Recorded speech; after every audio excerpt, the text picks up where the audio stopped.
Selamat siang kawan. Kini chơi kiểu nhất cho gì đó ho bộ thái xe ca kini hậu xí liang bộ thái xe ca pit on thái kit pit on xuân đi ya nhóm còn kawan ya số gì si cái cho gì chẳng nhìn lùi ya đấy si cái cho gì chẳng nhìn lùi còn đó si cái pemikiran kalau yang sebenar-benarnya kalau siang kan no ya ya. Jika Choji Chanyin itu selalu membutuhkan orang lain, ya. Isi kalau selalu mah kaisang saya butuh orang lain, no. Jadi kalau jika Choji Chanyin dia mau egois ya, mau egois. Jadi kerja jika Choji Chanyin dia selalu tangin kayak boy. Hawai jika tangin lagi mau naik tang karena menyenjit karena jika Choji Chanyin dia kayak safi yang cincai kayak yang apapun dia selalu membutuhkan orang lain. Jika dia shadow ingin kat siapsen. Boypot piang boyfat dan sebagainya juga hamjin kalau cari kayak piang. Jika shit kayak tongsi ya itu juga tak buat orang lain, dibuat oleh orang lain boy shit boy jongai tongsi ya boy jika cok tongsi ya itu semuanya dari orang lain ya, termasuk jika kongai kelva, jika kayak kongai boy dengan kongcure boy ya itu dari siapa? Itu juga belajar dari orang lain ya. Jadi saya Choji Chanyin mau merasa benar, jangan merasa benar, merasa hebat itu nggak usah. Jadi jika apapun dia, jika Choji Chanyin itu selalu tangin kakong ya, tangin kakong. Jadi jika mau egois, mau kongpen juga pasti ini bangai macam dan sebagainya belak-belakan ya. Yang emosinya yingsi bangai kau bangai itu orang-orang yang paling bodoh ya. Orang-orang yang paling bodoh dan juga tidak bisa maju. Menyenjin karena egois seolah lagi cincang, seolah lagi cinliho ya. Pada jika apapun di dunia ini, maka itu jika tuh belajar dari orang lain. Boy cotel lu, chon shit, coma itu semuanya belajar dari orang lain. Boy chung choi. Jika jika hai mun gina kau yang cai chung lo anjang yung makai poi ho yung makin tali ki, yung pakai culi ki lah itulah kuncinya. Jika kau Choji Chanyin dia kita kawan mau egois, belajar dari orang lain. Li Chanyin dia walaupun kita ingin mau benar-benar yang tidak punya orang susah, ya tapi kita kong apa jika ada tangan. Jangan meremehkan dia for, mau misalnya dia for dia engkau tongin anjing. Tapi jika mau yang meremehkan dia, tapi dia ada kata-kata bahasa yang dia pernah merasakan, pernah melakukan benar, tapi jika dia tangi lo ya, anyong dia, jika Choji Chanyin mau những cái bà tổ jika oksi theo sai yang bang ya, ngai mau shitonya, ngai mau jungnya, ngai tangi kalau lo macai itu orang-orang yang paling bodoh, ya orang-orang yang tidak bisa maju, bisa maju kalau ofat coy me kalau maju sih ofat coy itu enggak ya, jadi setidaknya jika boleh cimshit ya, boleh cimshit atau xiao senli ya, yang ingin boleh dukung jika ya boleh dukung jika mai. Itulah kunci hidup manusia yang benar-benar punya pemikiran mapan dan bagus. Kalau mau tangin kau ingin itu orang-orang yang pemikiran yang paling goblok ya. Nah cuma lihat konsepnya kayak boy, kenapa nggak bisa begitu? Dulu ngai kayak nyintia nggak mau tangin kakong nggak mau tangin kakong, nyikong mah kayak mau tang, apalagi orang lain, orang tua kita sendiri aja nggak mau tang ujung-ujungnya sih kafai hedau, mau yung hedau ya. Ya apa me chỉ mới bà sĩ cái bây mới thằng ngay cái hiểu chuẩn sĩ ngay cái hiểu cho xe ngay mới thằng ujungnya sih kan nông siêu ya sesuai cái gì sih cái yang hinau nhìn bà cái boy cả dạ ấy bà cái boy trong cuma dạ ấy bà sĩ cái yuk kata cinta yuk kata-kata dalam hati yuk kata cinta oi cak sebagai bahasa. Kalau orang lain bà sĩ cái itu mau ham do suji dia mi cak kam oi ya, tapi oi sĩ cái hoa anh cái ly nhiều kawan dia. Như con cái xã hội sòng gì đó chứ hồ bà hả? Dạ ấy bà sĩ cái mới thằng cho bóng bằng ngay lôi cho hỉ lôi hả? Cho hỉ lôi bà kim chi sĩ ya cho ăn tàu lôi cái hải lôi như mấy tí cho những điều bà xem xịn bà xem gì đó thái điều xem khung lăng như này hả? Lôi cho họ sang hỉ lôi hả? Một thành những cái hình nung cao, một hỉ tủ kiào, một hỉ đi đâu trong sổ mỗi dạng một trái. Chỉ cả mới thằng yang penting jika nu jika kau ngangai有亲戚了，有用嘅jika你做到係寫超農超麼，係那去白超麼興啊麼，呀，你你上去來，數百間生意落水是而家。做事特登拍你做食，但係即刻會做到辛苦了，要本錢去做馬嘅東西，自己要攞可以用自己用本錢來合面做，合面去處理自己出本啊。Kamu cerita matahari terbang, ai mai cerita matahari terbang, bu chào ngay chuẩn lui chuẩn lo, ngay chuẩn lui chuẩn leo đi hả? À chuẩn bục kha, piong một ca piong chuẩn bục kha he, phân tàu hi bạc cung, cảnh tin này thì cho được cả am chuẩn, cho được cả am chẳng cái chuẩn, chung gì chứ pagi đấy, pagi, ya, sẽ cho gì trả những này thằng nhân còn, ya, một còn đào rồi, ở sai sai, pen yêu cả bà chỉ cái itu. Ship 集朋友家咧，要調集朋友家，把自家害喎，咁唔害自家冇得騰，交費自家冇得騰，呀，切咗拔咗，斜啦嘛，咩就啦嘛，所以意思係講到，咁樣係安橋係講呢計杯了啊，然後仲買上係講五來啊，講五出啊。Heo bos benar, ya benar apa nggak benar itu orang itu sayang Yotio. Ở dưới đó sao yang nhiều tiêu, tôi gặn tôi ở dưới đó sao yang tiêu. Tambah lesen. Ya jika một jika thải leo ya cukup ngang leo mới thằng những các cọng mới phân nhịp thằng phân nhịp các cọng cho đẹp ya jika karena cái xã hội上用的东西啊，吃的东西啊，做的东西啊，全世界的东西都全部你做的，且容易的了，也直接这是个唐人了。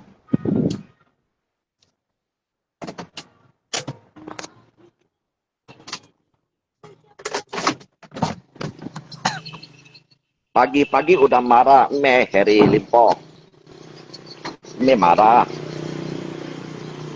Cái sổ xì cái này tiếng cho bạn. Cho cái nhầm kiểu siêu lên. Mấy nhập kiểu xéo con dư phê, như xin nghe講咧，不以前錯架沙啦嘛，你係自己做你根本落咧數到肯應該倒誒，肯應該數啊，你肯應該倒下，本自己破下，本自己人又做呢個本落啊，你就錯冇先。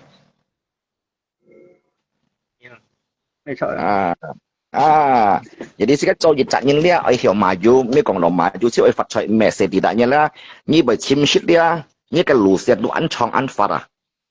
Ya, jadi nyali cak nyinnya pen juga banyak atau berarti misalnya kalau oh lo peto as kon yu pen. Oke kan nyini thang sika kai boy ho sika kai li cak nyin an ho nai yung luset ju dia kia thang ho wai ki hiao ai thang. Semakin hari ini mau kong nikatan sah.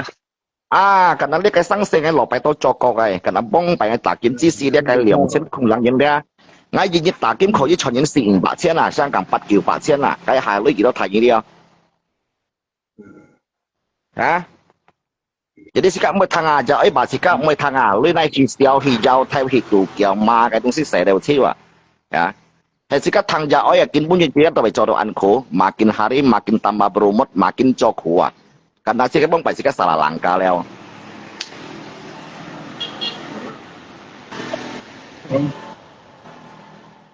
Pak itu koko udah makan belum? Udah lo, Betfin. Hay còn mong bài bà sĩ cái dạo bà sĩ cái bôi à có như vậy sĩ cái này thằng cái lưới này chuẩn hỉ rồi à sĩ cái bởi yêu lưới này yêu bổn tiền đó sĩ cái cho sẽ lại ông diện khổ à thằng ham yên cho à ham yên hăng à ya Kalau lihat hantu harus mundur. lihat sial trong dia lo bukan còn dia ada lihat hantu itu harus mundur itu kayak gisi mai oli jangan anung kawa selalu le cimsit ka loi mensit ka selalu le kong tia lui kong lui anyong yin sika mohinage so yêu sika jilu pun gi sika yêu nak yip yang pa pun gi pa tapi nak li yip ini pun gi dia ho leo sika kau bahagia bang le ka lu siat mo nyong cho le ni sala leo tui leo lui dùng chi mo siang kon ni kembali dari nol tapi ni hang dok tui lai sika dukung yip cak ni le mi ko dùng lui tapi jika bahasa kiểu gì lô bút hàng siêu kêu leo phát bong chào ăn phải không Ui khẩu chầu nhẹ nhẹ cả má cây còn rồi. Bong ai kiếm đồ ăn to bằng Ngai pen juga pun ngali sa yang pen juga jiwa. Jika ci dia bertolu ya. Tapi dia hang cholo hang dia puhe lah. Tapi anyong nyin dia ngai mui hina ya. Biasa ju cim ngai, ajiu ngai pun dia gi karena ngai tinggi ke kayak seperti apa, bong baik tu di cika seperti apa. Ngai kayak tu begitu, ngai mereka oleh ni puhe dengan nau nyim boy bah. Tapi ngai tinggi kayak en bong baik tip yo, si dia cim ngai lopai tu ah. Cien fata terlai pai tu sudah nya boy lai sit jiu liao ah, ki jiu ci sia. Ki mo ci sia, an tau nyin ka kon fai gong fai gi, kon po gi, gong fai gi tu ngai cin nau ah. Jadi nggak kayak ini bagi, anyong ini kong boy ngai pak mau hinaki. Ini makin hinaki dia kita tidak bisa semakin mau semangat sih nanti dia. Kita coba jadinya an mau isi dia wah. Oke. Jika mau hinaki, jilu pun kisian apa kihang. Jilit mau tang liang lin, mau tang sam lin, mau tang atuk umpan hina dia anyong ini dia jangan fisuk yang ini lah. Không có gì. Jangan fisuk yang ini atuk umpan hina dia.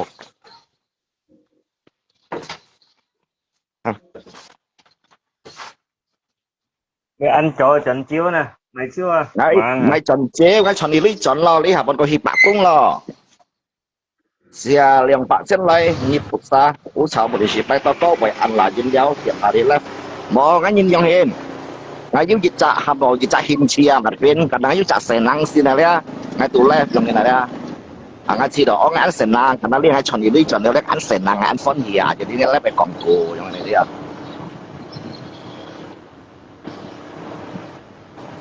Cuma ngai left, tapi ngai juga sekian ngai ngai left sekian, ngai sambil left, ngai sambil cot theo lục, ngai sambil chọn dulu itu kok.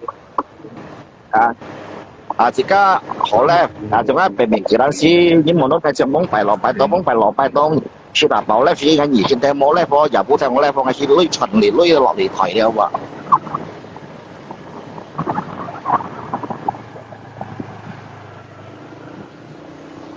Orang jatuh wajar kita naiki, heo. Ya, kalau jatuh sih kan naikin dia, tapi kok misi kok lu ya, tapi sih kan pagi ya, bijak bahasa dia bisa ada yang cilok. Pikiran bagus, semua akan bagus. Heo. Nó chuẩn cái phải ứng rồi phải.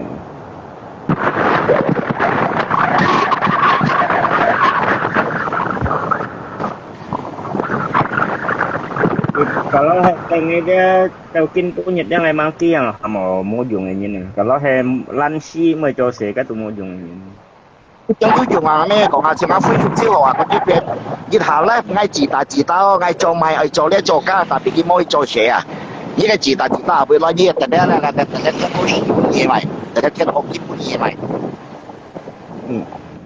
Jika you想自打，人做條路，人開四把浪子，你冇去做成，又會累，會累，開啲嘅把浪子啊。Harap itu lang. Harap itu lang itu chok, masalah tapi, ni jangan hendak lang ni mo, jika cái信用要mo，佢hendak pun jika mo hendak lang jika mo，jika cái信用又本佢相信mo，jika係知啊。Dapat lo ya, Lis? Takut kan? Iya.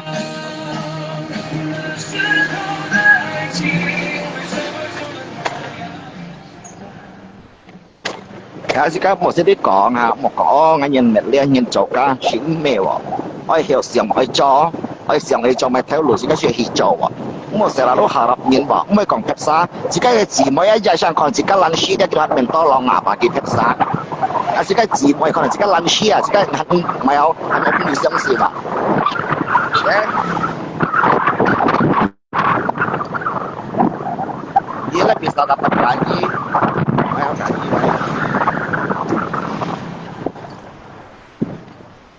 Itu sama harapkan memet nakawan ya kan memet itu sih mau naik harap那個沙會上啊咧，搞做 content 後要下市啦咧，後有時個熱爆咧，呢個沙會上咧冇人家做供應了啊，唔需要啦，同出嚟開啲馬浪子又唔需要了啊，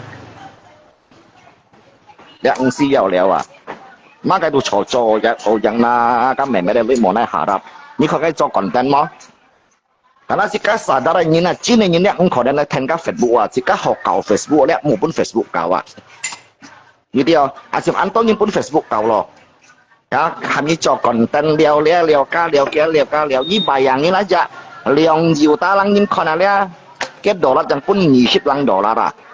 เอาปากที่สิเงี้ยไก่เฟสฟีแม้ฟีเวทยังแก่เส้นยินคอนเหลียงซ้ำเส้นยินคอนกันนอดอ่ะ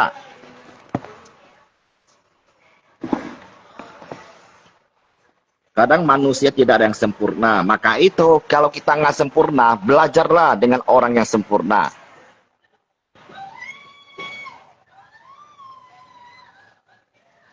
Jadi umpai to pokok di rumah cice ya mau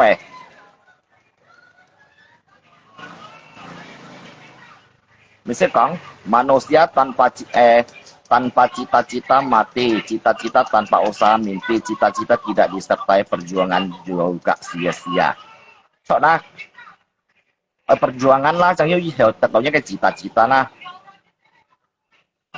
Pai toko motor nito may baju suara kan biasa guys.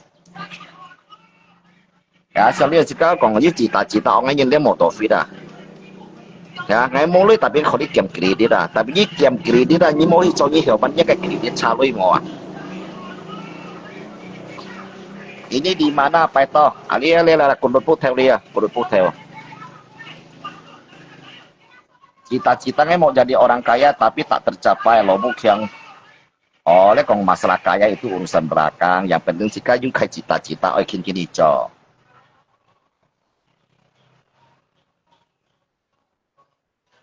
Ya hebat, semua ada pikiran bahwa banyak yang begitu udah sifatnya buruk masih tak bisa tobat. Misalkan kayaknya sifat buruk, ini selalu merasa paling benar, paling hebat, paling pintar, paling itu paling goblok.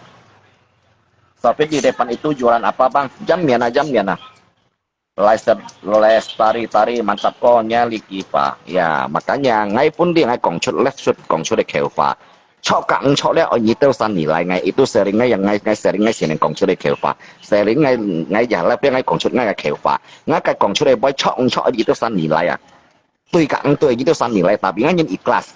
Ngai kong tuinya sama ngai ngai terima. Nggak terima itu karena apa? Nggak ada itu karena apa? Karena nggak belajar berarti nggak likai cowok sudah sangse, kong sudah likai boy, tui, nggak hiểu nggak kayak tui loy, nggak nhìn cái chỉ suka những cái mangai lo, nggak nhìn những cái chỉ suka những cái mangai lo, karena nggak chẳng hiểu tí nggak cái những seperti apa, nggak hiểu tí nggak cái sifat seperti apa, nggak cái những cowok sangse tui nggak chẳng hiểu tí ya, mesti kalau nggak gitu soalnya semua mau bangai dia nggak selalu tuh nggak merasakan diri itu sendiri itu benar paling hebat, enggak kekohoi dong nggak ya. You jadi si Fusin jadi si Fusin lagi udah jadi bos jangan lebih kong jadi bos kayak saya juga sin ya. Tapi jika benar-benar jadi bos ini lah, you lu ini nggak usah Facebook tulis deh, nggak Facebook tulis BBCC PDP ya. Ya, nggak Facebook tulis BBCC PDP ya enggak. Paling kon ni sang ki komentar ni hiểu nặng nhiều cái Facebook tulis chỉ là bỏ BBCC enggak. Hả? Ngay mấy con như đâu sao đấy xếp một số điện nhân bài mà nó ngay bài miền đấy là ngay lỗi shit copy lỗi lấy cho cái mong ngay shit diệt mua như vậy chi còn quay về xem nếu bảo lòng bay cho là bài miền là chẳng bút chẳng là ngay cho xong là liệm là gì là một trong ngay shit diệt mua nghe mấy con trong đấy dùng chỉ ta sẽ cái phật mũi con nghe đấy tiền chi gì một thế tiền chi nào là tất nhiên show gratis các cho sai gratis mà kita saja hati saya. Ya, ngay mấy con trong đấy giống mấy hiểu Phật soi, giống mấy hiểu những chỉ ta. Bút chẳng. Như kiểu như là chỉ ta, chỉ cái lỗi cho bà long cái mong muốn chỉ cái diệt mua hắn muốn nhìn mua là cái bao nhiêu yêu機會買咗cái今人做低智cái今人做咩做錯歌今人錯矮你咧跟住咧掉嘅不響喺牙度講咪要人kata-kata要做拜多數感謝喂嗰多bà long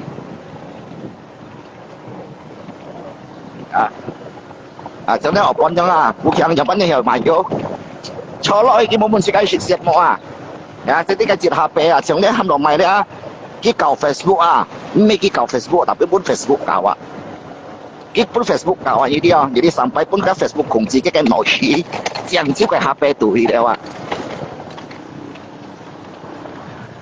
bao nhiêu sendiri lu buka rumah kapan, ngapa duduk di rumah makan orang lain. Oh kan biasa kayak saya kan mekong ah. Safu isong lihat apapun dia selalu membutuhkan orang lain. Ngai mai kai phone aja sering hingga kai phone. Itulah manusia yang sempurna dia.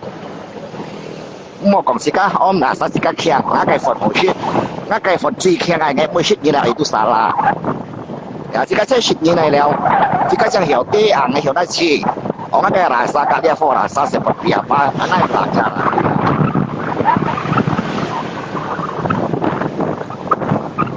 Kami kayak salah tidak po opona udah deh fatin lah ya.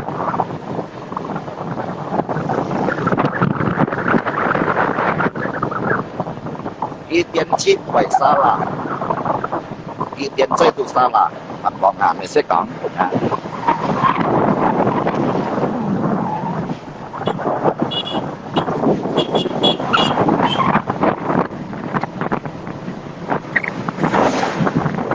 Bóng phần máy chào với bạn thằng cái tôi chỉ biết chịu ăn khổ, không mà chứ, bố theo phần tiệm, chim lôi cho đi chọn đi bút khá, theo mà công ty ví dụ lại bạn cô lại tiền cho cho cả ăn, ở dưới tiền tiền nhận vô chọn của bạn, bóng phải chỉ cái thằng chỉ cái chợ thôi chỉ cái yêu nuôi chuẩn bị yêu多少chỉ cái ấy cho đấy, bây giờ tiệm này chỉ cái tiền khổ ăn打理chỉ cái nhân chỉ cái loại gì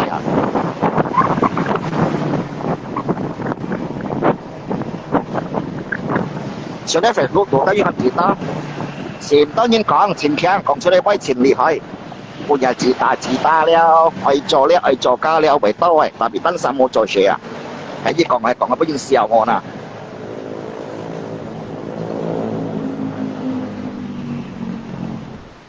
View Tawang, ya kok seolah-olah dia tak pernah bersalah manusia. Misalnya講像公婆燒河你陣間落去咧，時達風啦，咁你就落去杯醫河啦，咁搞我嘅，陣間落去見過去啦，咁啊醫河咧，唔係度嘅，拖動了，你追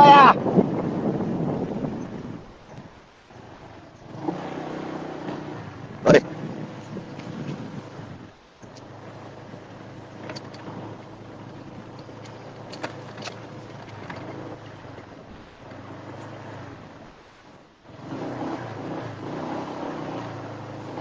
Anco, ini sa.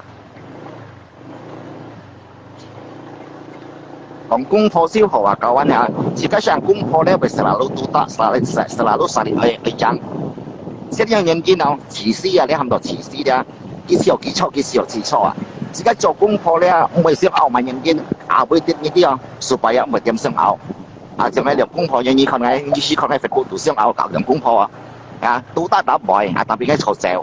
salah cho ngày 10 dia sẽ cho sama sam cewa kayak jam juga tang contoh jenis tak hojon dia mereka BCC jika saling mengalah gitu karena salah jika nyo menilaikan orang lain jika curhat kapan juga oleh nyi salahไปต่อหมอเนี่ยเราพอมาnyiมาเย็นๆชุดมวลชุดเดียวจ่ายปนปัญญาจรชุดมวลชุดบนปัญญาจรเราพอบุค่าจะเสพกินมาjika itu wa sadar diri wa berarti yang sang sẽ mau lại cho liệu chứ không mấy mà bây giờ các bạn chơi mấy cà rô cái lọ luôn mấy mấy đâu mà số này mấy đâu anh dùng nó còn đọ cho tốt yang mau masalah bye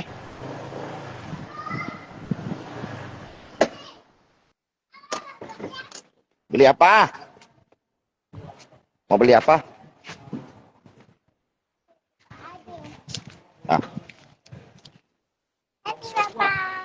bilang apa bilang apa San?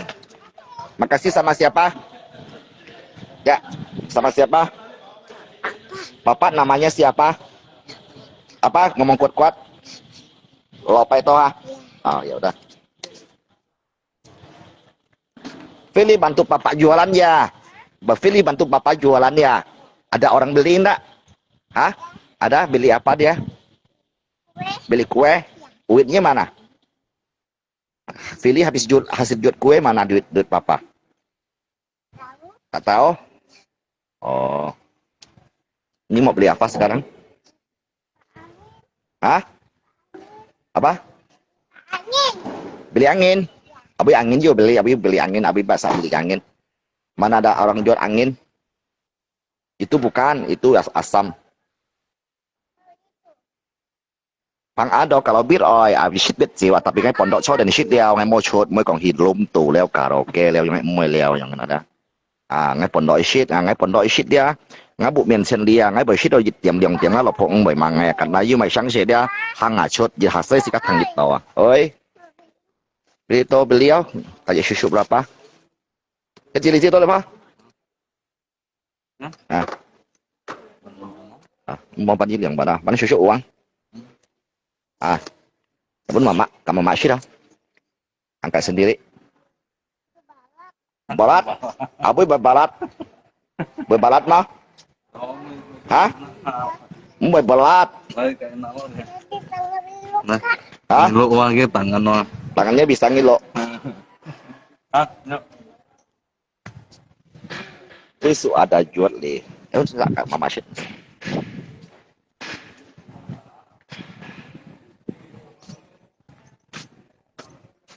Men thang bay to出戰士，加俾693要 condom 呢講我戰士就好啦，men thang。我咪講前多應該打田嘅咧，上拜多白宮啊，不要啷啷嗌。我上係高興嘅ตัวบากีเอ็นกี係應高興嘅編輯呢bài yang嘅嗱戰士係講白宮出熱對出熱啷啊啦，大家都打通一個兄弟姊妹不可能冇人苦了啊。嗰打戰士都喊落 Q 戰士都 Q 新年啊，呢啲偏單殺計師嘛。新鮮啲冇半要殺杜橋，只要佢保佑你平安提結平安順利啊！你佢保你，又要條路咪保你一個勝利嘢，或者咩保你半要真事啊！我咪講你按道理呢啊，你拜神啊，你拜神先啊，按當然salah gunakan啊，本來你懶死人 gunakan啊，你拜神先求修先咧，你本來要做條路嘅啦，去求平安啊，特別本來你懶死人。你去拜到咧，成日攞叫戰士啊，叫嗌啊，幫佢錯事啊，搞幫佢事啊，搞了。你想咪點知人爛先人講，爛先人再生笑。戰士都係咪 Q 先人啊？係啊，佢有到跌落嚟，咪咧了樣啊？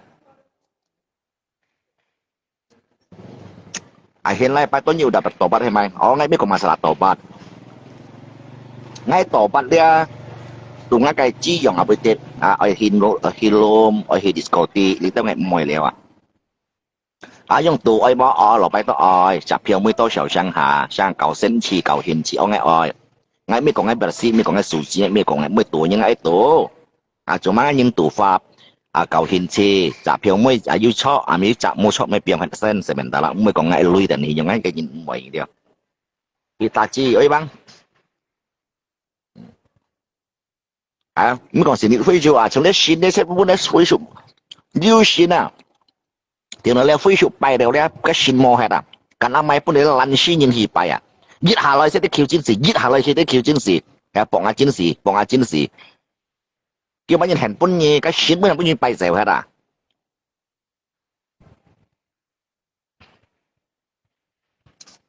đấy bị lây lì chứ này ăn khéo này kia bị lây phụ phép á ये भी chung nào cũng quen. Cái giờ này.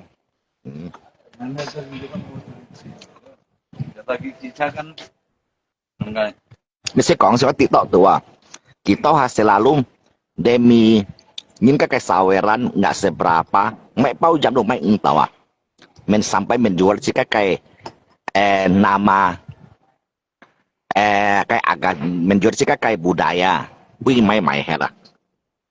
Nhưng TikTok saya TikTok tuh makanya ngay may kon ngay blokir hết anyong những ngay blokir hết karena lansinya selalu menjual nama sinsian loy chinshit pada harap sawerannya nggak seberapa may pau jam dong tahu ya cuy mat bu si kakai pai sini nyina makanya ngay kam tiosa kenapa karena ngay pai sini nyina wajar ngay ma như sa corong toy ni on do sintan sintan on do ni hiểu kui pai le tapi punya pai pin on mau punya ngay pai tau le selalu sudah polep ya nga sư phụ leo các ai dùng leo với ai cho mài cây leo cái với còn sư phụ mồ lui ở mai sư phụ mồ lui leo ở mai hiang leo mồ lui leo ya kalau như mau mampu sử dụng新鲜sử dụng新摊mau ya họ xíu họ bay họ cùi bay kêuผิด on tapi mau này gunakan le menli tu 城市的用个新鲜的城市的mặt bu như nào như đi mặt bu lại bay新như nào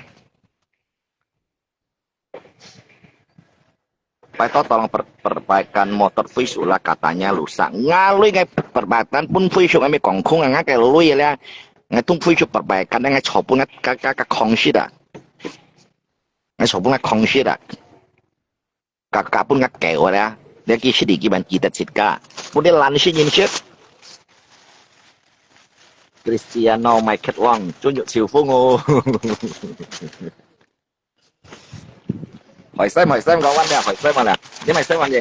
Rất thích tâm. Thực xem. Suốt vào. Thịt bao giờ đi đây? Cái này bao được bạc. À, thịt bao liều bạc có ăn nhiều sao mày hỏi xem. Thằng ai pin nhiều mày để xem chín ngang cắt tiền đi vào nè. Nè. Phải tôi phải suka một fit game offer. Ya. Ngay mấy con à.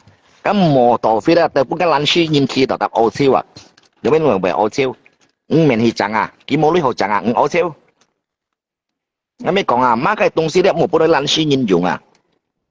Apapun dia, karena kamu jejak dia dùng những東西, apapun harap orang lain, tapi maupun dia lansiin harap tawa, pun dia ingin lansi harap tawa, diaไม่กอง motor fit, ya, siapa Tuhan tino sang lu sang siwa, kayak tino kita tali di kayak tiara dia, han punya sang lu sang siwa, karena kita lansia, men hisara, sang lu siu, ya motor fit dia wanyi lansia, motor fit fight ni mah hicanga, ngau siu. Mau 1,2 juta perbaiki, ki bị chim cái lò po vậy, ki kan còn liền cái lò po chơi Hong Kong này, sự yêu chọn cái lò po chơi Hong Kong à, thọ he, mệt ha he aja, việc tất cả mấy tụ kiểu bạc cũng ngập bay to, cái như các còn ai, mấy còn à, sân thiêm phủ lất dân biển đôi cái nhìn còn cho để boy à. Như con nói đi gạt tùng cái phỉ vật chỉ tao chăng thì thiệt à, đi mong thì tao khơi sim, chín yêu rằng bay to nha, nhưng cái phỉ vật cái tùng à, apalagi chơi Facebook tổ chơi TikTok tổ, à,千夫百滅tổ最不最強嘅，makanya sang những cái bài thảo bantuan, những cái thảo bantuan nhá. Đi cầu Facebook Messenger là lo cái chú check cái Facebook à, ngay check được tăng cái bà mẹ đấy, như vậy cái ngô xí cái đồ môi to lòng nhỉ à, như đồ chín buiว่ะ, Facebook tuh biasa pamer teo nggak sesuai dengan kenyataan ya, nhân bui phung, sim bộ nhân ca supaya sim dong sama mai cari perhatian kak netizen, ya, bộ nhân ca còn nghĩ anh chơi cừ anh tôi lihat kakak sampai to Facebook tua. Best còn chơi với thiền nó như tiếng là thiền nó lẽ như môi dùng như là nhất sự ngon tìm một cột lúa đã dạng như dịch nhân trần mộ lên à, nhưng một còn như cột lúa như là một còn như bà dịch đan như là xéo lên như là dịch nhân như trần mộ lên là như mộ lên trần như tạ thiền lấy giá quy cái phiếu yêu Lucy mua như còn máy bài tao mua cháu còn ứng gì cho với hồ xích tật bà lị ngon mong nha mình sẽ còn cái còn có xích tật bà lị không cuma cái mấy người tin là đấy sang ngày con đi tới Facebook tua anh tao ngài như nè, lý hai zaman đấy xin là phúc ngài講咪收納拜多，想達點ngài拜多呢zaman này咩從蒙拜rồi，蒙拜自己靠咪真係靠人啊嘛，靠分配人哋成日都自己出嚟啊，呢下特別呢啊樣啊，呢下咧自己唔是靠幾咪靠自己幾咪用呢種自己，特別kita đâu kawan, ya, lấy cái lối như cảm xúc tapi như kita đó như này tiền nó như bahan tiền nó. Vốn đi hạ phép bộ đồ dịch khép chứ dịch xe mỗi dùng chiêu dịch xe nhé chỉ sân mỗi dùng chiêu mọi sẽ liền lại nhạc cung dùng pan lên nhà bao dùng pan mà cả nhà sẽ cho dịch chạy như này perbuatan sebagai orang tua baik ataupun buruk ya kita đã yang chong à bởi hỏi đó cái xe phô mò bởi hỏi đó cái chỉ sân mò kita đó. Có ngày selalu dukung như còn cái boy ví dụ ta bong iya mungkin dia cái bahasa tôi gắng tôi như tiêu sa tiêu ya jika si dan loy ai siang dan loy ya antau nhìn cái lẽ pamer đó chơi Facebook tu lẽ demi gengsi ya hỏi lò cung ấy ya yêu hỏi lò po ya yêu lui đang đi chia đó loy yang cái Facebook tu ấy be demi sebuah nama gengsi koko sultan loy kita yang ini này jika mau ngay misalnya lên còn jika kiếp một cái gì chặt lỗ chi bay mau nhìn tiểu à lui hay nhá cái lui con này mày gì Tiểu nhớ chi mẹ tiểu nhớ rồi lui nhớ cái lui mẹ lọ bài to lui chụp mà sáng à lẽ mồ mình lý cái Facebook tuổi khiết mình lý số xây mình lý cái Facebook tuổi khiết pun lý cái Facebook tuổi khiết cái gì cá nhân mồ nào hệ ta sang ngà mồ chẳng còn như dulu như mẹ nhung hiền à ở cái bóng bài thì nó makanya sih saya sadar mana kesalahan kita mana yang kita tidak boleh dibuat belajar dengan orang lain ya belajar họ gì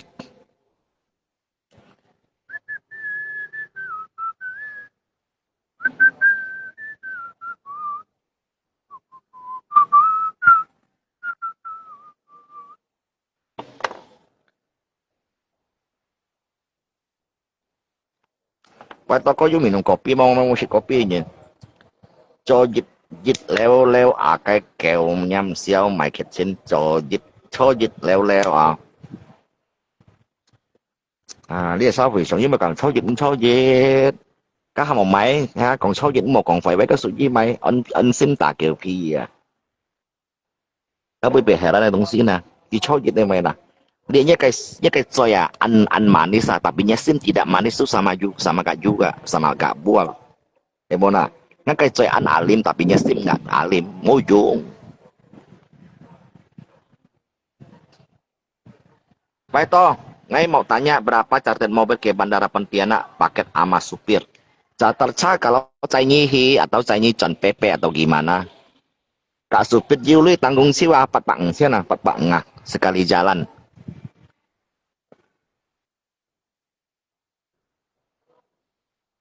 cho dịch leo leo một còn phải voi quý bông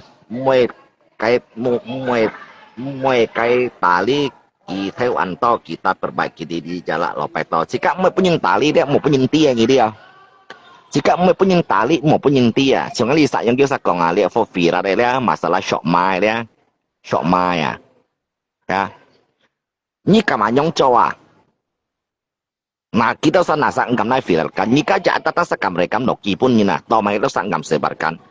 Kalau sika engkap muak, kiang pun yin kong le muak yang cowok ni dia. Kiang pun yin ti muak kong pun yin tanga. Kin jun lai jemput dong hawa, ni message ngay yui angai me hawa.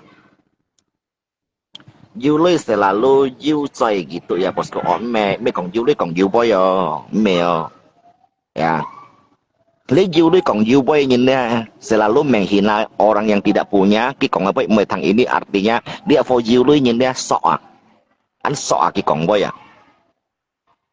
ya ki dulu nhìn selalu tuh belajar dari orang lain ya selalu dia for kêu gì nhưng ki bị cho sinh liang kêu gì nhưng khi cái mai ở mai những mì có những mì ăn một chút ăn kiêng không khi chẳng hiểu này ủ ba cái mì ya ở bên đây cái mì ăn kiêng không ngay phân bón có mì mày có hỏi là có shit dịch tại đây cái này sang kia bị còn hiện nay du lịch còn du với các ham anh sim tạ kiểu phi các ham một lẽ sòng bong này như nào egoist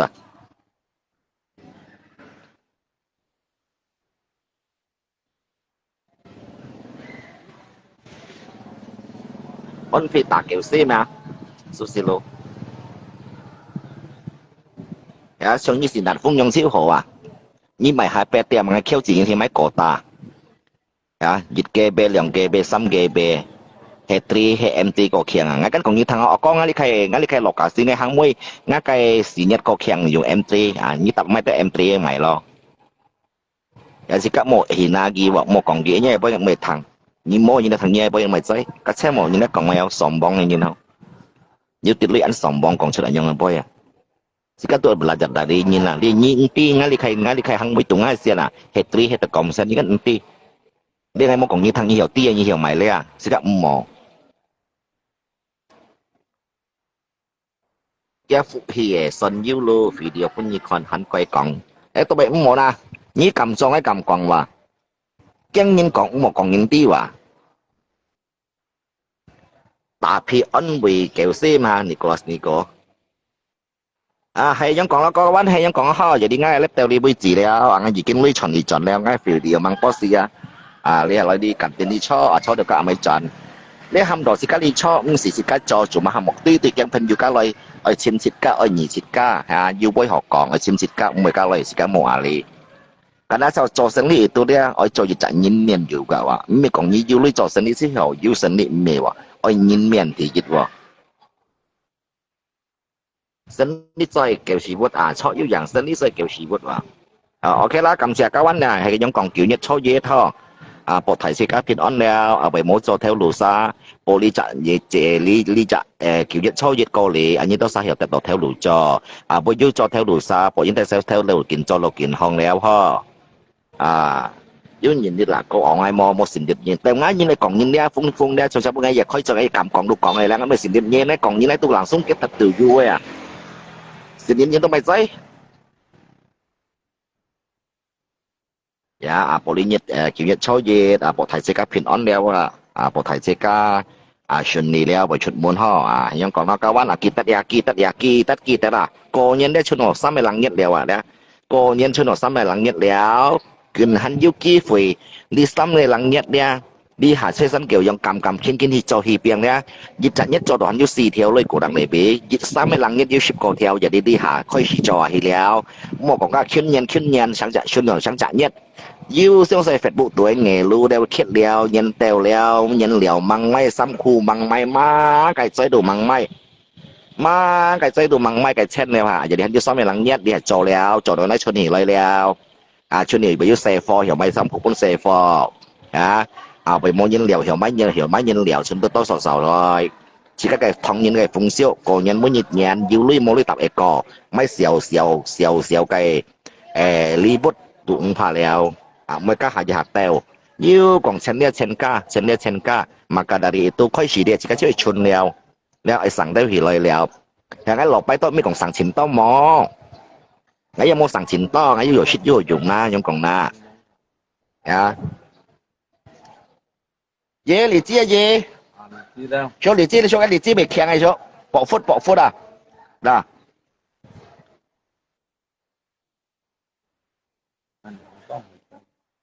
Boleh Jenny Pau tinggal berapa pagi konyen. Jenny Pau sudah sama langit tu. Selamat siang lopet to chen. Oh ya selamat siang. Jika siang mau adkin mah, dia belum in mesti lagi show. Ye li ji lagi mau jika mau adki wah. Karena mungkin kadang-kadang kita sifat memang antia menyen. Kedua yang kipu juga piang menyen selalu kong kita ankiang. Kamai jadi ungkiang anjang ini dia. Jadi jiwa nyentuh seperti itu. Jadi kerja angkol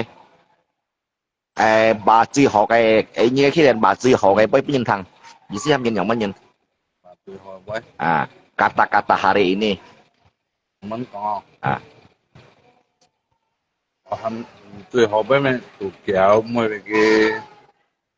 kéo như học bà nhân cũng một tụ kéo tapi như tụ kéo mà nhưng mà tụ kéo bên như sao mỗi gia trả lương phù nhưng còn cái thằng giang tụ bà xiên sambong nghe Sambung cái hay hiểu mới hai một ngày xin năm cái ở dưới còn đó hiểu mới tủ nà một ngày đó phân yoga theo đó gỡ hình cho họ tủ chi tận lại nà thì như hay cũng các tôi sẽ tổ mỗi thì tủ kéo tôi năm cái mới sáu nhìn lôi lôi ơi ăn món đông bởi là cái sổ quỷ lôi đồ hành diêu sẽ xử lôi dần lôi gan tụi mày cũng nhìn chăng là sự cái hay còn ai tổ theo lũ mày tụ kéo nhau rồi gì hổ nè ai tổ theo lũ ai tụ kéo mà ngay cái phố mày hết cũng như thế này lại tụ kéo ngay cái phố đấy cũng như tổ theo ai tụ kéo mình lại thì tổ bình thêm thì của tật may phố mày phân mày kinh ca kinh to chẳng tối hả chẳng tối cái phố kinh mày kinh cắm